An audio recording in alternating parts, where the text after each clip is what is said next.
Today, we're going to talk with a Canadian patriot and friend, Lieutenant General Michel Maisonneuve. We're going to talk about his story, his insights, and his love for our country. A clear path forward requires looking back and learning. Good public policy requires human connection. It's a consideration of the facts, applying common sense, and innovation. It's urban, it's rural, it's real life. We all have something to contribute. We all have a responsibility to get informed because there's a little piece of Canada in all of us, isn't there? Let's learn on this path together. This is Leaders on the Frontier. So, on that note, I would like to welcome our friend, Lieutenant General Michel Maisonneuve, and a warm bonjour to you. Merci beaucoup, David. Merci de m'avoir invité. Very glad to be with the Frontier Center for Public Policy. Merci.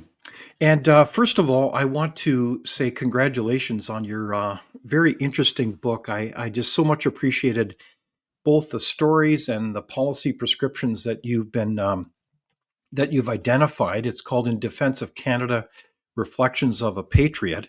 And I thought it was very well done. And it's interesting, as it's described, the book is really a heartfelt cry to Canadians to face the reality of the decline of our nation and really to propose a renewal and recommitment to that phrase, peace, order, and good government. And so I thought it was a heartfelt cry for renewal for our country, for the sake of everyone, including future generations. So I've got to ask you, why did you decide to write that book today?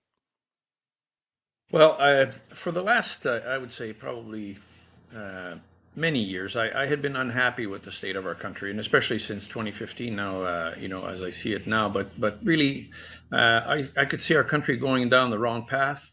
I thought that we had lost our way. I thought our government was not leading us where it should be. I thought the policies, a lot of them were wrongly conceived. We were not living within our means. We were just deficit financing all types of social programs and special interests. So I decided to write the book after I received the Vimy Award in 2022. So let's go back a little bit in time to your story, Michel, and that was back in November 2022. And if we could help kind of draw a picture of what happened. You received a very special award, the Vimy Award, in recognition of your lifetime contribution to defending Canada and its democratic values. And you're at a very large, beautiful building, the Museum of Civilization, as I recall, in front of a large audience, some 600 or more leaders from across the national scene, both in certainly the military, academe, all kinds of political leaders. And I'd like to start off with a really basic question. What did it mean for you to receive that award? Well, I was honored. Listen, it's an honor that I was the 30th laureate. People like Adrian Clarkson, Joe Clark, and many of my colleagues in the military had received it as well. But I guess it was almost like the crowning achievement of a career of more than 45 years serving the country. And I'd give a lot of credit to those that I served with, my subordinates, my superiors, my peers, the young men and women that I had a chance and the honor to command throughout my career, and so it was a great honor, and to be presented this award in the Museum of Civilization, which is a great building in front of, as you say, 650 of eminent personalities, also business leaders and so forth, was great. So it was a huge honor, and there's no doubt about it. Well, certainly congratulations. So can you tell us more about your speech? And I do recall reading it as it was published in the National Post a number of years ago. What were your key points? Well, I guess as you as you can understand, this award, when you're given it, you also have a chance to really make a speech of 20, 25 minutes to the assembled audience. And I had decided a long time ago that my speech was going to be maybe a little bit different than previous laureates. I was going to talk about my unhappiness with the country, those things that I thought where we were missing the boat, if you wish. But I was speaking as strictly as a nonpartisan Canadian. I was not speaking as a liberal, a Mhm. conservative, NDP, or anything else. I wanted to express myself as a Canadian. And as you know, David, when you're in the military and in the public service, you there is a restriction on your freedom of speech. So Indeed. you can actually criticize within the machinery, and you can say you're unhappy with certain things, and you can try to change them, and so on. Um, but and once I had left the public service and the military, I had regained my freedom of speech, and the idea was to start a dialogue about where Canada is today. Some of the things I talked about was our history, and the fact that we're trying to always apologize for our history. Toppling statues, the whole DEI business, the resources that we're sacrificing at the altar of climate change. Those are all not Mhm. just military things. I was talking about, as a Canadian, those things that bother me. And I'm not an economist, so I couldn't talk directly about. But I just think we ought to live within our Mhm. means, and so forth. Those were my opinions. The idea was to create a dialogue for people to come back and say to me, "Well, I agree with some of what you said. I don't agree with some of what you said, and here's why. And let's have a dialogue. Let's talk about it." Mhm. And so I saw this as a crisis of leadership in our country and a crisis of complacency by Canadians. So I encourage people to read your speech. I thought it was a very, as you summarized, a very thoughtful overview of the state of the country as you saw it. And you were facilitating, frankly, a dialogue, the need more than ever to exercise respectfully our freedom of speech. And you did exactly that. Now, it's interesting. Did you receive a round of applause for your speech? Well, yeah, I mean, it's you probably heard this, but I'll tell you again. It's very it was very interesting. I talked about all of this, and I had a few personal things that also are not in the version that was published by the National Post. And we can talk about it later if you're interested. But I brought one of my old sergeants, who was one of my first mentors when I did my basic training. He was in attendance. But at the end of the speech, I said, in spite of all this, our country has a potential, has the ability to get back to its roots, and to get back to being great again, not to coin a term. And I said, and in fact, it's still a wonderful world. And so I finished by singing a few bars of the Louis Armstrong song, "It's a Wonderful World." I got a Mhm. huge, rousing standing ovation. I understand that there are a couple of reporters who did not stand, and so that's fine, because I'd said that our reporters, our media are not seem to be all left leaning, and they don't, they're mixing op-eds with opinions with reporting. But I did get a rousing standing ovation, and it was, everyone came to congratulate me. There is not one person that night, David, that came to see me and said, "I did not appreciate this of your speech. Mhm. I'd like to debate with you."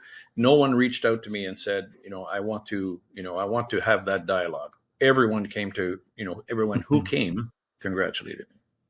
So there you go. You had a round of applause, but you had a standing ovation to boot. And so, congratulations on receiving that award.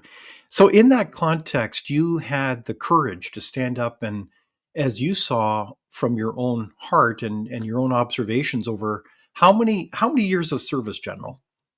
Well, 35 in uniform, and then another 10 plus as a senior executive, as the academic director of Royal Military College Saint Jean, when the government decided to reopen it. Stephen Harper's government decided to reopen it in 2007. And I took the uniform off and went there as a civilian academic director, if you wish, principal of the college. And so in my 10 and a half years there, we managed to bring the college back to university level, and it's now actually granting degrees, much in the same way as RMC in Kingston is doing. Very good. So, given that kind of record of service over decades to your country in all kinds of theaters around the world, and given your track record, and of course, in that context, you're receiving the Vimy Award, no less, you spoke up and outlined the state of affairs. And it's interesting in retrospect, you were pillared, you were criticized by a number of parties, and frankly, you've become a bit of a folk hero in this country as the so-called anti-woke general. So, can you tell us how you were treated after the speech? Yeah, well, actually, the name anti-woke came, I guess, from what I because I decried the woke policies of the government and generally the wokeness of the world. But essentially, the next day, an academic actually who was writing a blog, said that I was a dinosaur and that I didn't understand the context of today and how could I make such a speech in the middle of a museum that celebrates our country and civilization and etc. So that was one thing, and then I was asked to resign from the board of a veterans organization I was championing, and in fact, my response was, okay, I'll resign, but I've been helping veterans before I joined this institution, this Hmm. organization. It was Hmm. the Chronic Pain Center of Excellence for Canadian Veterans in Hamilton, and I'd been doing, I think, some great work connecting them with veterans and with different other organizations. In fact, not just in Canada but internationally. Um, but the board decided that they wanted my resignation. Thinking back on it now, I probably should have said no. You'll have to fire me. Hmm. Anyway, I resigned and I said my work with veterans will continue. I was doing it before, and it will continue even after, and it has. So I still support veterans a great deal and help where I can. Well, good for you.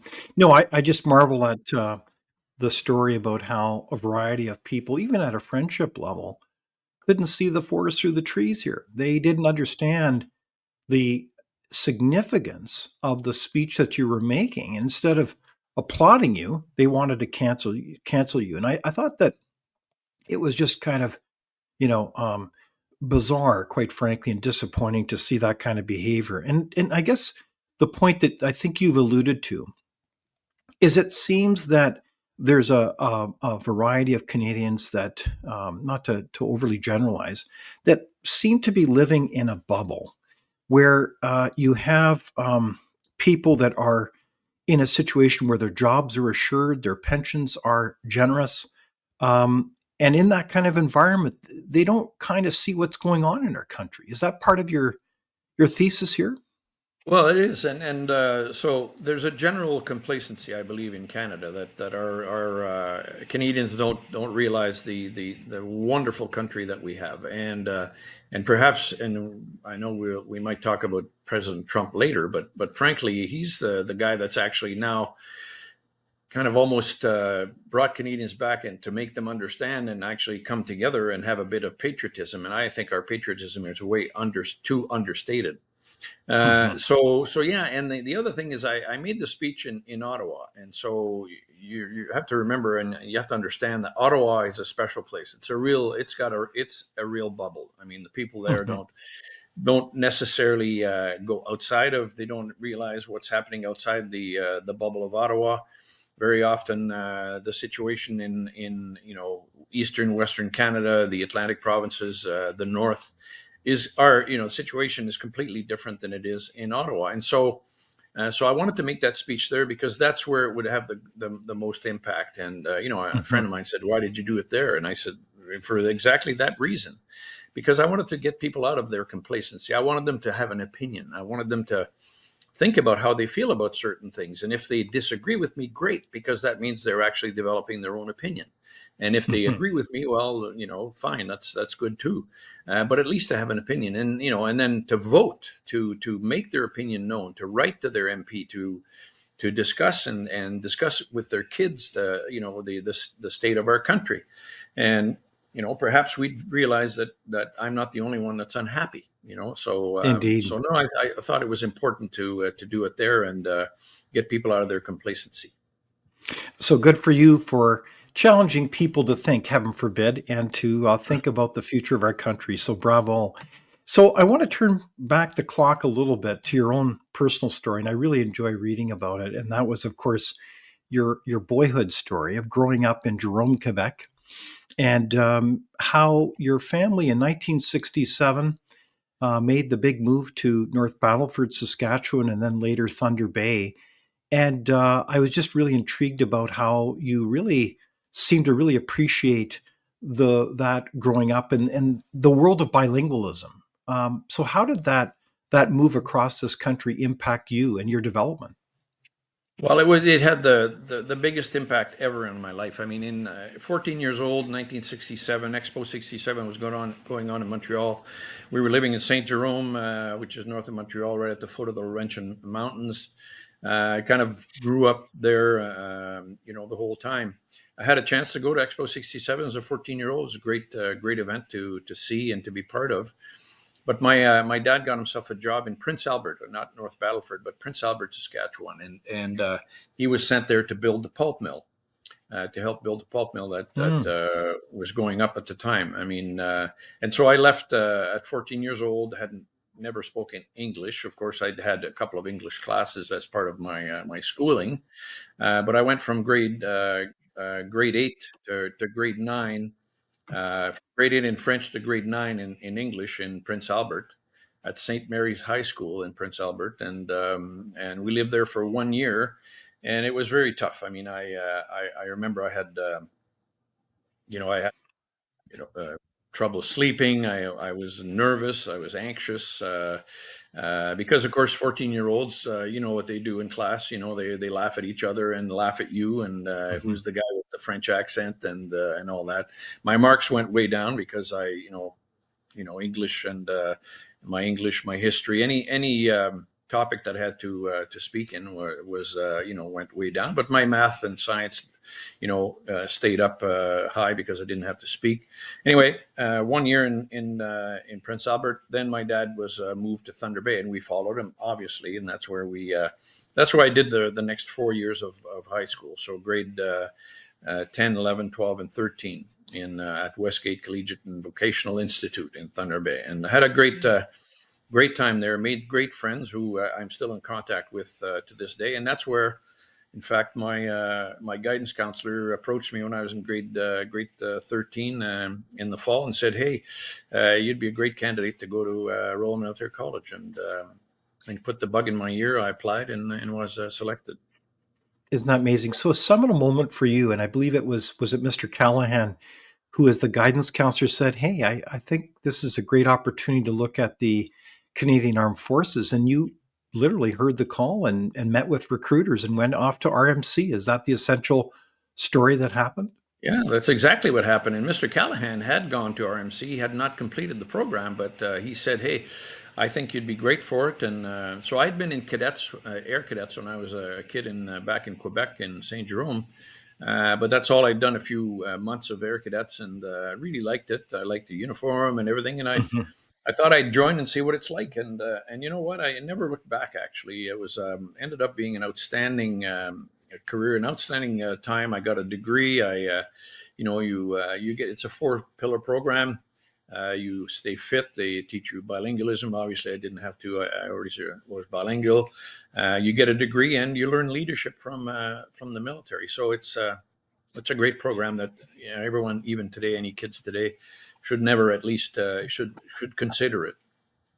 Well, it's really quite a story, and it was fascinating how your both your parents went with you from Thunder Bay to the Winnipeg Recruitment Center and literally enrolled there, and how you began such a incredible career around the world. You served extensively in locations in Cyprus and Zagreb, and of course Kosovo, and with NATO at the one of the headquarters with Norfolk, Virginia, and it was really quite an extraordinary career. What would you say was the highlight of your service?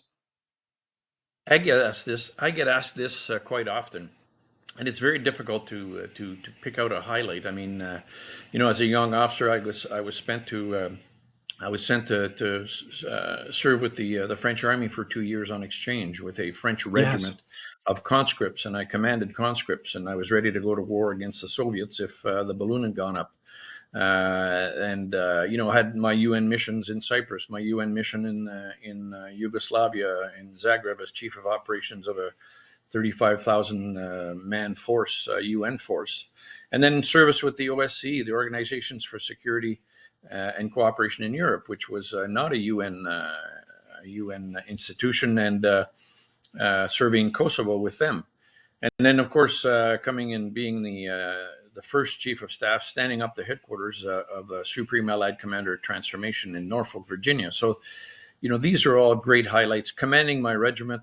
I mean, I guess I would say the highlight was working with young Canadians, men and women, and with nations of other countries, or soldiers from other nations as well, soldiers and civilians, and in all these parts of the world. I mean, it gives you an incredible kind of eye-opening panoply of experiences, and so really had a fantastic time. I worked hard, there's no doubt, but I also had a lot of fun, and I think I did my best, and I think we had some success. I think we saved many lives, our missions, and it was great. And later on, of course, as a senior officer, representing our country in different guises, commanding the Tomb of the Unknown Soldier funeral in 2000, and that was fantastic too. So these are all great experiences, and I would never change anything. So let's reflect a little bit about September, 9/11, when the terrorism attacks shocked the world. Can you tell us what happened and what your role was as you went to Tampa in Florida and took a significant role responding to 9/11 on behalf of this country? Well, so during 9/11, I was serving as the Assistant Deputy Chief of Defense Staff in National Defense Headquarters. My wife actually was a staff officer there in the J8, which is the finance world. She was the one doing all the costing for different operations that we had, and she looked after all the missions outside and inside Canada. So both of us were serving there in the middle of National Defense Headquarters. So as soon as 9/11 happened, of course, that NORAD got involved. We had all airplanes land actually that were in the air. We were watching all the airplanes that were still in the air that had not landed, because any of them could have been terrorist aircraft that could have landed anywhere or crashed anywhere. So we were all very, very worried about this.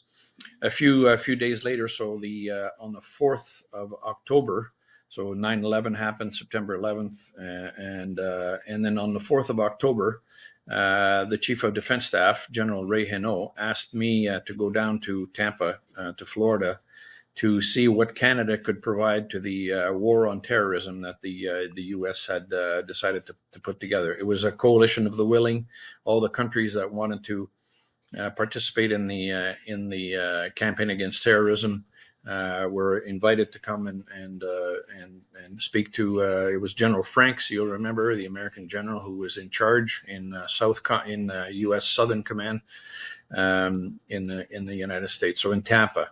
And so I myself, I was a 2-star general then, and I had 2 1-star brigadier generals who came with me, one from the Navy, one from the Air Force, and I was Army, of course. So the 3 of us went to Tampa, and we spent a few days there kind of discussing with the Americans what we could provide, looking at the packages that we had in Canada that could participate, things like some of our ships, maybe our special forces that we provide to the coalition to defend our country and its values. And so it was absolutely incredible. On the day on the 7th of October, at a meeting 9:00 in the morning, I was and the meetings that we had there, General Franks would be sitting at the head of the table.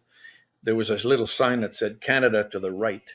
To the left, they had a sign that said UK, and then Australia right beside the UK. But you can imagine our country at this point was to the right of the Americans. So I was sitting to the right of General Franks, and then all the staff officers, American staff officers, generals that were there were beyond and down the table. So that's how our country, that's the importance that our country had at this point. And this is what I was trying to illustrate, is using some of the experiences that I had to show how Canada mattered in those days as an Mhm. international ally. So on that morning, the 7th of October, it was 9 o'clock in the morning, and General Franks, and on the screen was Don Rumsfeld, the Secretary of Defense of the United States, all the coalition commanders that were deployed, the commander of the Navy out in the Gulf and out there, were all by VTC on the screen. And General Franks said, at noon today, gentlemen, the first Tomahawk land attack missile will land on Kabul. So you can just imagine that this was a historical moment, that the first missiles are going to land in Kabul, and the coalition of the willing is now going to come into effect and to try and come into Afghanistan and regain, get rid of the terrorists that are in there, Osama bin Laden, etc. So it was a Mhm. historical moment. So at this point, after the meeting, Mr. Rumsfeld said, President Bush wanted to be here, but he was pulled away at the last minute, so he sends his best. And, General Franks and members of the coalition, good luck. And so I went back to my office at that time, and I called our Chief of Defense Staff, General Henault, and I said, sir, the balloon's about to go up. The first missiles will land at noon today. And so he told me that he was going to reach the Prime Minister, Chrétien, at this point, and advise him. And I guess at that point he did call him, and told me later that Mr. Chrétien said, "Oh, that's why George W. Bush wants to speak to me at 11 o'clock or something." So, it showed again that the armed forces were, supporting the government. We were right alongside our American colleagues, our American allies, and ready to participate in this coalition of the willing. Well, it was certainly a historic time. And within that context, there were some very powerful takeaways. Not only did you emphasize, as you just said, that Canada mattered, but there was this notion of interoperability, the notion that with our allies, you worked almost like hand in glove in terms of equipment, tactics, strategy, intelligence, and so forth. Is that a fair comment, that through your experience of service in so many theaters, you worked hand in glove with our allies? Absolutely. And, David, one of the greatest things that NATO did right from its inception in 1949 was start a standardization program. And we don't think about this, one of the Mhm. benefits of NATO, but for example, in terms of being able to refuel aircraft, some of the aircraft that we were using, or some of the spouts that they were using, wouldn't fit in the aircraft. I mean, simple things such as that Mhm. NATO allowed uh, all this standardization, and they have a huge standardization program, as you say, techniques, tactics, and procedures. How to do a left flanking attack, how to Mhm. defend, how to build a trench. These are things that different NATO nations had their own approach on their own, but this was standardized at the NATO level, and so that when you worked in, you were interoperable immediately with other nations. And and now today, of course, having radios talk to each other, to be able to talk to each other, is not a simple thing. You need to kind of be on the same wavelength and have the same Mhm. technological kind of standards to attain. So that's one of the great things that NATO has done. And throughout my career, I've worked with NATO nations and worked with non-NATO nations. For example, when you work with the United Nations, it's not all NATO nations that are participating. And for example, in Yugoslavia, a Nigerian battalion, a Nepalese battalion, a Jordanian battalion, who are not part of NATO. So you learn to understand and perhaps tolerate, well, not more than tolerate, but you learn to work with other nations and those that have different cultural norms than yours. So given that background, I thought it was very insightful then how you overview these links, this level of teamwork. You use the word of, communication being on the same wavelength. I thought it was just really quite stunning then when you turn around and basically say Canada doesn't matter anymore on the international stage. In fact, Canada has exited the world stage. And for me, that was a kind of a moment where you are really revealing the reality that Canada, as much as so many of us have this kind of sense of pride that we've been involved in all kinds of, honorable military history. We've been involved in peacemaking, which is also very a challenging theater. We just are not on the world stage anymore. Am I being too harsh about this? That seemed to be a key point. I don't think you're being harsh. The point is that maybe it's harsh to say so. Maybe it's harsh to say that we've exited the world stage, but I think we need something to shock people to Hmm. understand that. And I say at this point, in the old days we were consulted, but today we're not even consulted. We're not even thought of. I mean, it's when there are nations that get together and start talking about getting together for to become allies to do a particular project. Well, no one really talks about Canada anymore. I have friends in NATO who are talking about, who talk to me and they say, you know, Canada's just relegated to a secondary role. Now, why is Hmm. that? Why is that? Well, it's not just because, of course, we're not reaching the 2% of GDP that we should be spending on our military. It's because also our policies seem to be extremist, progressive policies that Hmm. just don't fit the reality of the world. And we're great at talking, and our prime minister is great at scolding other nations that don't perhaps spend as much money on climate change as we do. Well, that's fine. The point is that in a lot of these countries, climate change is a very secondary thing when they're trying to pull their people out of poverty. You know, once I have enough to feed my family, enough to heat my home, then we'll talk about climate change. Hmm. And so instead of scolding other countries and trying to school them, we should be helping.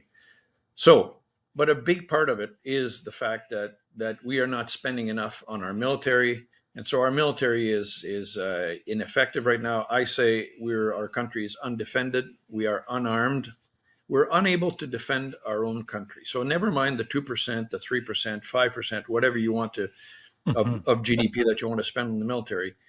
We are not able to protect our country and defend it. And certainly, we're not able to project the values of our country outside Canada. So, and you just don't think you can't only think about the military aspect of things, but there's a diplomatic aspect to the military when we participate. And I think somebody told me the other day. I thought they were, and I think in the book I quote that there are 46 people right now on UN peacekeeping, 46 Canadians. Somebody said, 46. "Oh no, it's sorry, it's 27 apparently." So I don't know what the numbers are today, 27. but it's a ridiculous amount. And we have before, we had 4,000 people doing UN peacekeeping in my day, and it's been at that level. But right now, nobody comes to see us to do peacekeeping. We can't. For example, let's talk about Haiti for 2 seconds. Okay, Haiti is in our Hmm. hemisphere. Haiti is one of Yes. the countries. We have probably the largest diaspora of Haitians in Canada, in the Montreal area for sure. But we were unable when all this happened and the prime minister was killed, uh, and it generated into a huge a crisis inside the country with gangs running amok. We were unable to, and it was discussed at the Three Amigos summit between our prime minister, the president of the United States, and the president of Mexico, but we were unable to actually provide anything. I know because Hmm. my son was serving on a ship that was patrolling in North Africa. Because we had nothing else to send, it was decided that his ship would come back and do a patrol in near Haiti. That's all we could do. I mean, if it's those places where we have an interest and that are within our hemisphere, we ought to be able to actually participate. Now, Hmm. the government decides, the military implements. But in this case, it goes to show you how unprepared we are and unable to act, in defense of our country and in defense of our values and projecting our values. Okay, so this is a wake up call then. You have woken us up to the reality, and I think a lot of Canadians would be shocked by this, is that it's been the policy of this federal government. It hasn't happened overnight, over years, to really eviscerate the military. And this has real impacts, not only on our immediate security, but also on our ability to influence the world in a positive way. Is that right? Like this, there's this interplay between how we have a strong military, but also how this relates to a myriad of policy issues, including trade issues. It's all interrelated, is it not? Absolutely, I believe it is, and our inability to participate in a lot of these missions and our inability to come forward with solutions means that, as I said, we're not even consulted. We're not even thought of, and nobody says, Mhm. "Well, let's ask Canada." Anymore, when in the old days, Canada was one of the first, a very strong. I mean, we're a member of the G7, David. I mean, we're a Yes. strong country. We have incredible potential. We have incredible resources, but we're lacking a huge bit of leadership right now. We ought to be, perhaps, if not the strongest, one of the strongest of the middle powers. We're never going to Mhm. be a superpower, but we're a middle power, and we ought to be able to have the means necessary to participate, to act in support of that role as a strong middle power, and we don't have that now. Okay, so we've withdrawn from the world stage, and we've made some terrible policy decisions. And I want to give you an example. You mentioned about the AUKUS exercises in the Indo-Pacific, and obviously that's a very important theater. Help us understand what's going on there when we're not invited to even participate in that and so many other military alliance forums and partnerships. Well, AUKUS was set up in the early 2020s when Australia, the UK, and the US came together and decided to form an alliance. And it was primarily at this point, well, primarily, no, let's say tier one, the part one of the alliance was to talk about getting together to develop and to use nuclear submarines to patrol the Indo-Pacific. And it was all the idea was that first of all, the U.S. was going to help Australia develop its own nuclear submarine force by having some Virginia class submarines actually come and understand and getting Australians into the nuclear submarine schools in the U.S. And the U.K. was also going to help.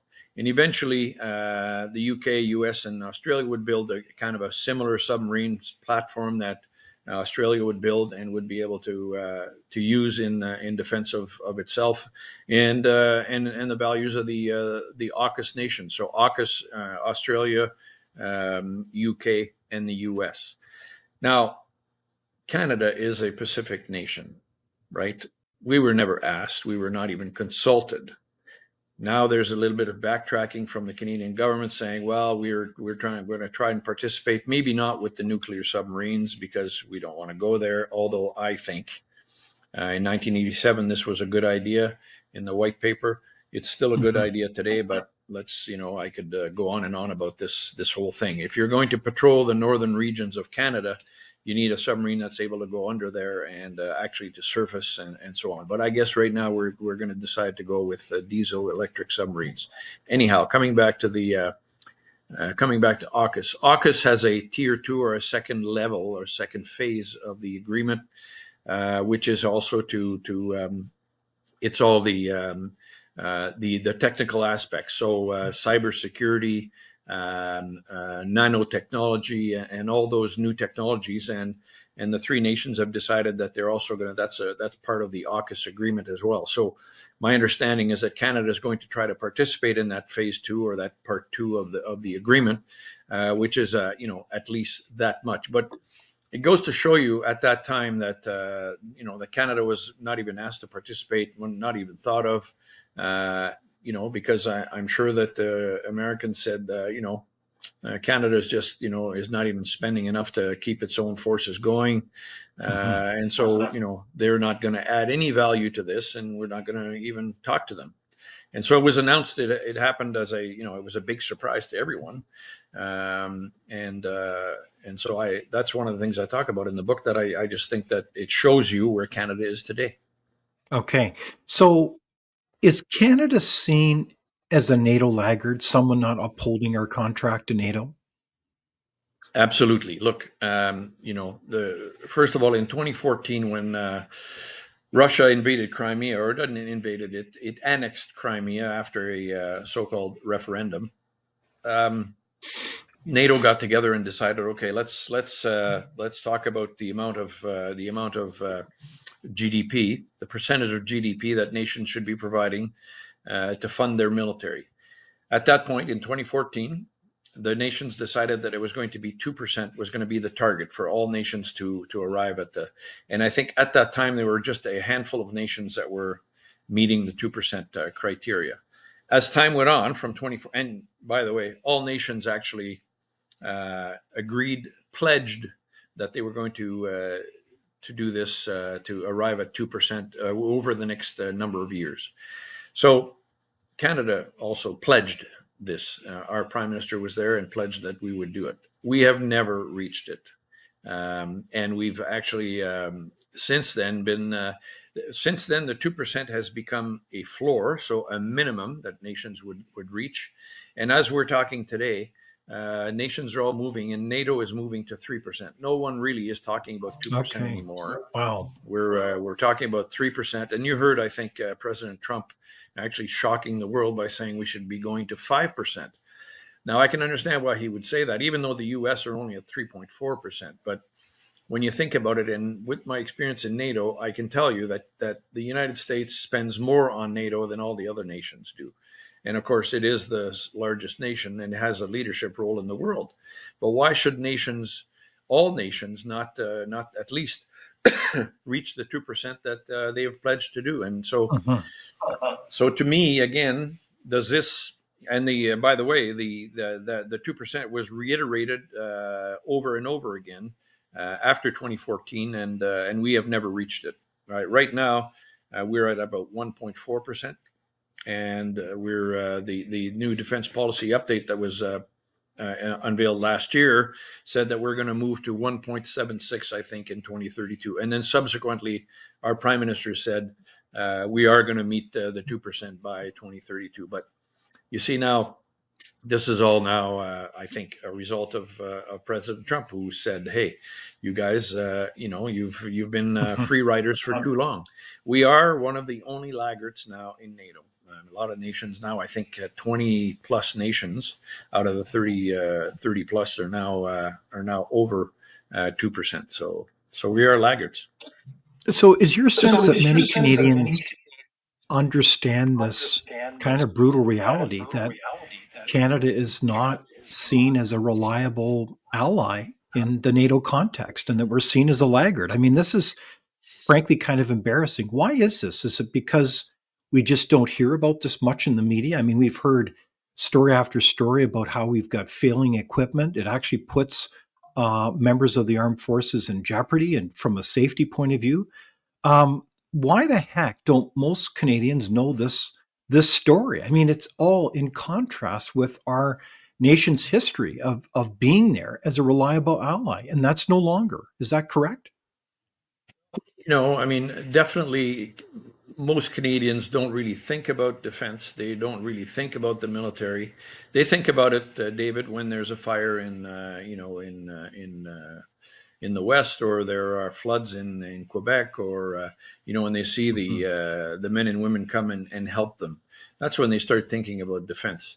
Canadians also thought about defense and the military during the Afghanistan campaigns. There's no doubt that seeing 159 of your young men and women coming back in body bags kind of has a way to explain, to show, and to make Canadians understand the unlimited liability clause of the moral contract that the military serves under. But this is not a new thing. I had a professor, actually not a professor, the lieutenant governor of New Brunswick, when I was a young officer, and I was his aide de camp, was a Dr. George F.G. Stanley. Wrote a book in the early anyhow, a long time ago. I think it was still a textbook when I was at RMC, so it's in the 70s, called Canada's Soldiers: The Military History of an Unmilitary People. And it's throughout our history. After the wars, we have let our forces, draw down and to a point where we've actually let them atrophy, and that's where we are today. Our forces have atrophied, and things are worse now. Of course, with the COVID, there was a real difficulty in recruiting, and so we're at the point now where we're missing something like 16,000 people, personnel. And we're missing that middle part, of course, who've all left now. And what you're missing is those, captains and majors and lieutenants and sergeants and warrant officers, that even if you recruit, new personnel, it's going to take them 15 years to be able to get to that level. So it's a real issue, the people that we're missing. So we've got the picture of the state of the military, and to some degree here, it's in rough shape. It needs to be rebuilt. And what's interesting in the book, you talk a lot about your observations about both culture and policy. You talk even about the dress that's unacceptable in the military, to the whole issue of this almost obsession within public policy in the federal government with wokeness, being politically correct, for lack of a better term. How history is being rewritten in terms of positing that Canada is a genocidal nation. You even talk about the claim about mass graves when there is no evidence of their existence. It's really quite a stunning kind of summary. So why would a general care about culture, and how does that relate to the interests of our country, Michel? That's a great question. Well, first of all, I think culture is very important. What I think, what I've heard from our Prime Minister, he thinks that we are a post-national state. So, what is a post-national state? This is it would seem to me to be a group of pieces that does not really form a nation. It's a post-national state has no history, no heroes, no common culture. And so what I've been saying, and I say that in the book, and I believe that what we need to do is to define what a Canadian is. We are more than what our PM says. He says we're not American. Can you imagine? Yes. We're Yes. more than that. Yeah. We are more than not American. And in fact, we don't need to compare ourselves to anyone. We should develop our own. What are we as Canadian? We should define what we are as Canadian. I believe we're a very strong nation formed on Judeo-Christian principles and values, under the peace, order, and good government kind of the fathers of Confederation. We are a tolerant people. We're ready to fight when we need to fight, and to defend our values. We're ready to come together, but we have not come together. There's very little patriotism in our country. So, and it all falls into the whole culture. So what's our culture? Do we have one cultural kind of, do we have cultural values that permeate the entire country from east to west and north to south? Well, I believe we do. But we need to have those explained, and we need to have those written somewhere, and for Canadians to understand. And then what that means, after you've got that culture defined and you believe it and you assimilate it, then what it means is when an immigrant comes from somewhere, he is invited to come and join that culture, and to join that and to assimilate into that culture of Canada. Just like my father-in-law and my mother-in-law came to Canada, my mother-in-law from Germany, my father-in-law from Ukraine, they came here, they thought they'd won the lottery. And they had, my wife and her brother, and they wanted to be Canadian, and they started believing in, and using Canadian values and traditions here that we have in Canada. For them, what the hell was Halloween? They had never heard about this before. And my father used to say, "You mean you're going to go to a house and you're going to ask for candy? What the hell is that?" But This is part of our culture. And so we've lost a little bit of this, and we don't celebrate, I believe, our culture as Canadians enough. We are kind of, and I say, and when I speak, I say the mosaic should be killed. Mosaic is pieces that don't fit together. They abut each other, but they don't have one complete kind of melting, Mhm. getting together. And so we need less of the mosaic, more of the melting pot, and so that's why I talk about culture. Certainly a lot of the we could talk about the DEI and politically correct culture, trying to Mhm. apologize for everything that our heroes did in the past. That way you kind of get rid of our heroes. Just look at our passport. It used to have Terry Fox on it, used to have the Vimy monument. Now our passport is like a bunch of Crayola drawings that somebody decided to make. How do you get rid of history of a country? That's how you do it. So someone who comes to Canada, becomes Canadian, gets their passport. Oh, what is this? Well, it's a bunch of Crayola freaking drawings that mean nothing, as opposed to Exactly. something that could actually show you where our country came from, what our history is, and so forth. So anyway, I'm getting a little excited here, No, so I better it's very slow down. true. And now we've got a passport with a squirrel with a nut. It doesn't make any sense. So we need to come together. I think you make a clarion call that we need to remember our history well. We need to have a kind of a unity of values as we've traditionally had in this country. But it's only recently that there has been a kind of a division put in place that really is, frankly, about special interests and not really a call for unity. And so this is our context. Ironically, now we have the United States challenging Canada, and now there's frankly calls for unity, and it's really quite rich and ironic, isn't it? So in the book, you do make a lot of interesting insights regarding the need for vision, common purpose, and also a number of policy initiatives. And you basically talk about things such as, absurd things like the war on oil and gas in our country, the need for energy self sufficiency by 2030, rebuilding the military. You even call for free trade in this country, Michelle, which I find really ironic as we're challenged about trade issues from the United States, but a common vision and also the need to even remember our traditions, like we have only one flag, and that's the Canadian flag. So, why do those symbols matter in your mind?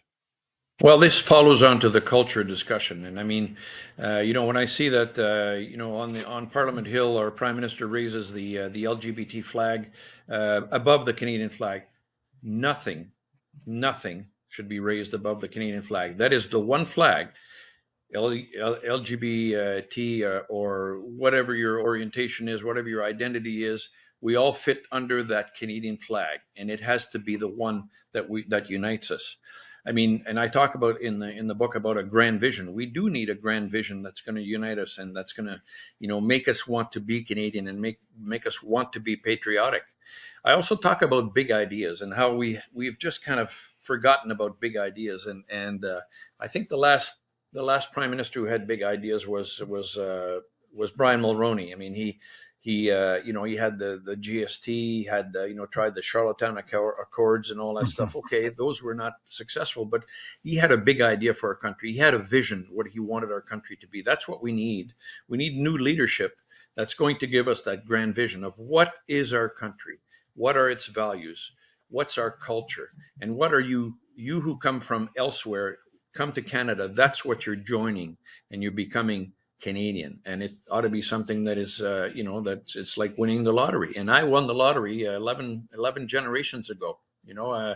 I'm not an immigrant. My wife is a first generation Canadian, and so she saw it from the point of view of her parents. But I see it as, of course, my parents French Canadians, and lived in Quebec, but I've traveled all over the world and all over this country, and I love it. And I think our country has so much potential. You talked about the climate change and the resources. I mean, our huge resources. Just think about if we had worked. And now, of course, with with President Trump putting the pressure on Canada, now people are talking about building new pipelines that are going to go out to the east and to the west, and even Quebec is saying, well, if things change, and maybe we should have a pipeline that goes east. So why didn't we think about this before? Why didn't our government uh, think about getting rid of the interprovincial trade barriers. And I talk Indeed, about that. yes. And, I mean, and why did it take President Trump to kind of give us a little bit of backbone and to start saying, well, maybe we should look after ourselves a little bit and use our resources? Why are we not uh, today self-sufficient in energy? That is incredible to me. It's incredible that our It really country, with is. all its resources, is unable to make Canadians, self-sufficient. We are buying oil from Venezuela. Unbelievable. So I think Canadians need to shake their head. Climate change is great, but we only produce 1.6% of the world's greenhouse gases. And so, even if we're more Catholic than the Pope and we stop, we kill our resources, our energy resources, it's going to have a very little impact in the world. But if we send a lot of natural gas to India and to China and get them off of coal, that will have a huge impact. And what a great thing we could do at the same time as helping our internal business and so forth. Indeed. So during this time of a new administration, the Trump administration, we've got a lot of challenges, pointed questions at us as Canadians about our border security, the trading of fentanyl as we shut down one of the world's largest fentanyl labs near Vancouver. We're a NATO laggard, we know that.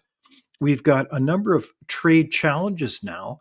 Are you hoping that this is a wake up call for us and our leadership elites to get our policy act in together in this country finally? Well, I am hoping, and I'm sad that it took again President Trump to kind of bring us to this to where we are today. I mean, that lab has been there for how many years? Lots of years.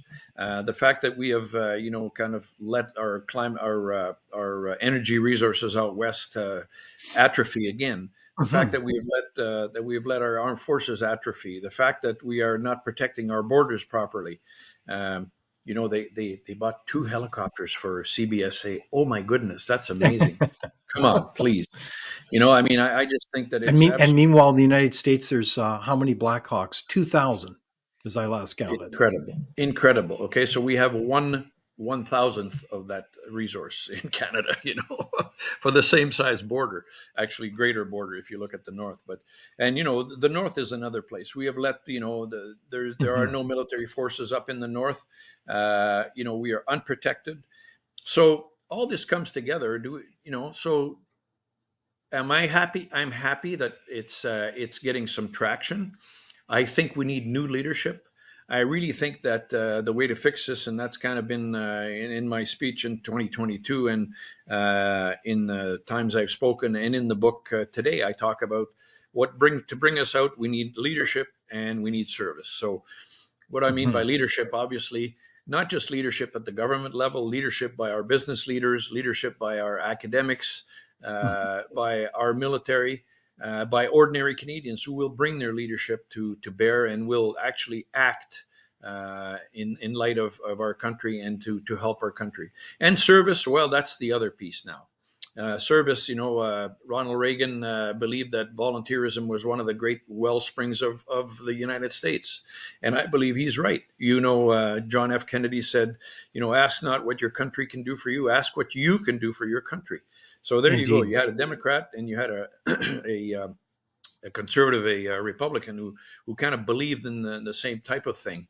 And of course, Margaret Thatcher, another one of my heroes, who said, Mhm. before you can actually talk about a benefit, you have to talk about before you talk about an entitlement, you have to talk about something you have to give back. And she's absolutely right. And Right so on. to me, every Canadian needs to serve either, and I believe in national service, but we could get into that too. But the point is that there's always someone who's in worse shape than you are, and if we serve our community and help our community, it's going to be great. But even serving in the military, I mean, why can't we recruit? I Mhm. know why we can't recruit, because the benefit of service is never highlighted by our government or our cabinet or our ministers or our MPs. Exactly. So, as we kind of get to the end of our far reaching discussion here, General, I wanted to ask you a question regarding leadership. What are the key principles in your mind that inform good leadership? Well, throughout my career as in uniform and out of uniform, I've always, and this was very interesting. A sergeant major of mine who has since passed away, Ken Maybe, was kind of challenged me when I was an officer cadet to say, what are your leadership principles? I'd never really thought about it, but then I did when he asked me, and I sat down and I said, okay, what's important to me in terms of how will I be a leader? How will I lead in my career? And I've used those same four throughout my career. And the first one is communications, and that means communicating with your people, either your subordinates, your peers, your superiors, ensuring that there's nothing that comes to surprise them or you because you've been communicating. And so the first thing that happens when a leader is in a crisis, he has to or she has to communicate to make sure that people understand. And if you communicate well, you look at President Zelensky. I mean, he's the guy that rallied his country throughout his nighttime communication with his country, and we are where we are today. We've been able to fight back and against the Russians. But so important to communicate. Again, Reagan was a great communicator. My second principle is teamwork, and a good leader brings the team together, and that means that you don't denigrate part of the team, as I've seen happen before, and I talk about it again in the book. But teamwork means you bring folks together, you have them work together, they protect each other, they have each other's back. If somebody's having trouble somewhere, the others are there to help, and so that's part of my leadership principles. The third one is professionalism, and what I mean by that is behave like a professional, expect others to behave like professionals, have a little bit of class, treat others fairly. I mean, there's no harassment and no, you want to be seen as a professional, to behave as a professional, to dress as a professional, and act professionally. And the last principle is fun, and fun is attitude and how you perceive things. And yeah, you work your butt off, you work very hard, but when it's time to let go and have a little bit of fun, you have some fun. And if you have a good attitude, no matter what the crisis, you work hard during a crisis, and then you can have a little bit of fun and have a great attitude during the day when you're with your peers and your subordinates and your superiors. So they're the four that I used, and I fit everything into those four, and that to me they've been my touchstone. Well, those sound like very positive touchstones. I really like them. So, within today's context, where it seems like our country is frankly in a national crisis of sorts, why would we not have our parliament back to work? Well, that's a good question. And during a national crisis, why would our prime minister go to attend an AI summit in Paris instead of being in Canada when they've announced tariffs on steel and aluminum? I don't understand it. Uh, why is a prime minister who has decided to leave and has launched a liberal leadership campaign? Why is he still representing me in these things, as opposed to having someone who has a mandate from the Canadian public to do so? Those are all good questions. I don't understand why, and frankly, I'm offended by this. I'm offended by the fact that that person is still representing me in these international meetings, and he had no business going to an AI meeting. He could have sent, one of his ministers there. That would have been plenty. But no, I think he wanted to go have dinner with President Macron and press the flesh there the way he likes to do. But anyhow, I'm very unhappy, very offended by this. Well, it certainly is a frank response because I think that our country does need renewal, certainly during these challenging times. And part of that recipe for good public policy is being very mindful of those principles of leadership. But in that context, I think that your book also makes a very articulate insight into culture. And also, the question becomes, are Canadians a complacent people? And is that frankly an area that we really need to strengthen? Because I think your book makes the point that based on what's happened in terms of the stunning decline of our nation on so many fronts, this matters to every Canadian, let alone who loves this country and loves the next generation. So, my question to you would be How do we strengthen and get Canadians out of this complacent mood that we're in? It seems like it takes an awful lot to get Canadians upset when everything seems to be at stake here. Exactly. We need some outrage. I talk about having outrage, and we need Canadians to actually be outraged by what's going on right now. And the fact that there has not been an election called, and that our prime minister is out there representing us when he doesn't have a mandate to do so anymore. I mean, he's been asked by every caucus of almost every province. Liberal caucus has said you should go. Some of his ministers were saying he should go. Canadians were saying he should go. He was way down in the polls, and so why hasn't he called an election even before today, before all this, before, in last fall, he should have called an election. So how do we get Canadians out of their complacency? I think we need to have this dialogue. We need to have organizations such as the Frontier Center for Public Policy to make these kinds of pitches to make Canadians understand that they ought to be outraged by what's going on here. We need more outrage. We need Canadians to write to their MPs. We need Canadians to discuss it amongst themselves and to decide to do something, to demonstrate, and not just to demonstrate, for the special interest groups, not just for LGBT, for Pride or for this or for that. We need Canadians to demonstrate about the fact that our government is not leading us. We need leadership, David, and we're just not getting it right now. So there is a crisis of leadership and a crisis of complacency, and we need more leadership and less complacency. Well said. Unless, I think your point is well taken, that unless Canadians wake up and demand their governments to be more responsive, we won't get the kind of public policy that serves Canadians well. And I think we forfeit our nation, quite frankly. And I was moved by that point, how you made it in your book. In fact, the dedication says, to the silent majority of Canadians, old or new, who want to work to make our country better, let's be silent no longer. So well said, General. I certainly salute you for your book called In Defense of Canada, Reflections of a Patriot. And I'm so glad that you could join us for this engaging conversation. Thank you very much, David. Merci beaucoup. Ça m'a fait plaisir. Glad to be with you. Merci, monsieur. Thank you for watching Leaders on the Frontier. We're a nonpartisan think tank. We explore ideas, policy, and practical solutions that can make a difference in the lives of Canadians. We do not accept any government funding. We work for you. Thank you for supporting Frontier. Visit fcpp.org to give. While you're there, be sure to check out our latest articles and research. Without open discussion and debate, you're not thinking, nor are you free. Comment below. We'd love for you to join the conversation.